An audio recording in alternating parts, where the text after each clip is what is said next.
Sing hallelujah to the Lord. Sing hallelujah to the Lord. Sing hallelujah. Sing hallelujah. Sing hallelujah to the Lord.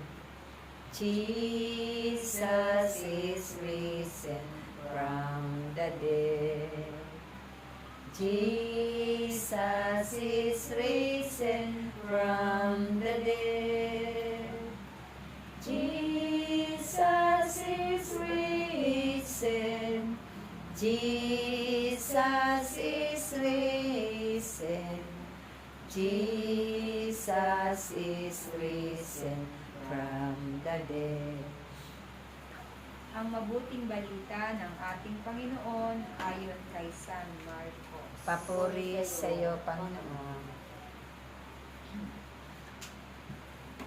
May ilang Saduseyo na lumapit kay Jesus. Ang Saduseyo ay naninindigan na hindi muling bubuhayin ang mga patay.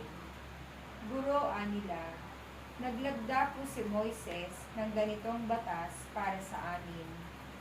Kung mamatay ang isang lalaki at maiwang walang anak ang kanyang asawa, ang kapatid ng lalaki dapat pakasal sa balod upang magkaanak sila para sa namatay.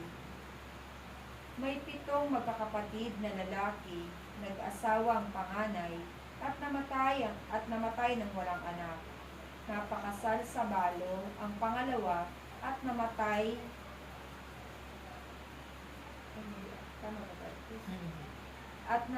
ring walang anak at namatay ng wala ring anak. Gayon din ang nangyari sa pangatlo sa mga sumusunod pa. Sa isang napangasawa ng babae ang 7 magkakapatid at sila'y namatay na walang anak. Sa kahuli-hulihay namatay rin ang babae. Ngayon, sino po sa 7 ang kikilalanin niyang asawa sa muling pagkabuhay? Yamang na pangasawa niya silang lahat.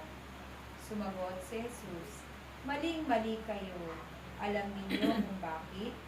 Hindi ninyo nababatid ang mga kasulatan na ang kapangyarihan ng Diyos.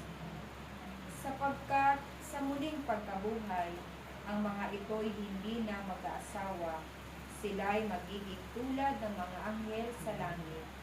Tungkol naman sa muling pagkabuhay, hindi pa ba ninyo nababasa sa aklat ni Moises ang tungkol sa nagliliyab na mababang punong kahoy? Ganito ang nasusulat sa sinabi sa kanya ng Diyos kay Moises. Ako ang Diyos ni Abraham, ang Diyos ni Isaac, at ang Diyos ni Jacob. Ngunit ang Diyos ay hindi Diyos ng mga patay, kundi ng mga buhay. Maling-mali kayo. Ang mabuting balita ng ating Panginoon. Pinupuri ka namin, Panginoong Jesucristo. Sing hallelujah to the Lord. Sing hallelujah to the Lord. Sing hallelujah. Sing hallelujah. Sing